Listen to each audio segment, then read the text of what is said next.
তাহলে বল একটা ডেসিমাল সংখ্যা বলা হবে 99। 99 ডেসিমাল সংখ্যা, 99 ডেসিমাল সংখ্যা মানে হচ্ছে দুটো 9 এর কম্বিনেশন আছে এখানে, তাই তো? তাহলে দুটো 9 এর কম্বিনেশন 0 থেকে 9 পর্যন্ত যত আমাদের সংখ্যা আছে এরপরে সব হচ্ছে 0 থেকে 9 এর কম্বিনেশন। তাহলে এইগুলো হচ্ছে ডেসিমাল সংখ্যা। ডেসিমাল মানে হচ্ছে বেস 10। কেন? কারণ হচ্ছে 0 থেকে আপ টু 9 পর্যন্ত তুই যদি কাউন্ট করিস তাহলে পুরোটা 10টা সংখ্যাই হবে। 0 1 2 3 4 5 6 এইটাকেও তখন 1 ধরতে হবে। তার মানে কি 1 2 3 4 করে কাউন্ট করলে 9 পর্যন্ত হচ্ছে 10টা সংখ্যা, এই জন্য বেস 10।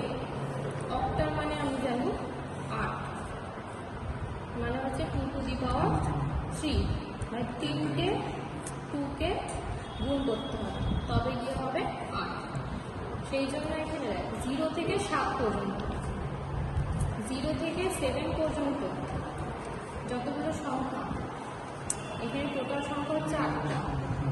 এইটা হচ্ছে 0কে 0কেও ধরতে হবে, তখন 1 ধরতে হবে যে 1 2 3 4 5 6 7 8টা সংখ্যা টোটাল। তার মানে 0 থেকে আপ টু 7 পর্যন্ত যা আছে সংখ্যা, এই সংখ্যাগুলোর কম্বিনেশন যা সংখ্যা হবে সবই তার মানে কি হচ্ছে আমাদের অক্টাল সংখ্যা।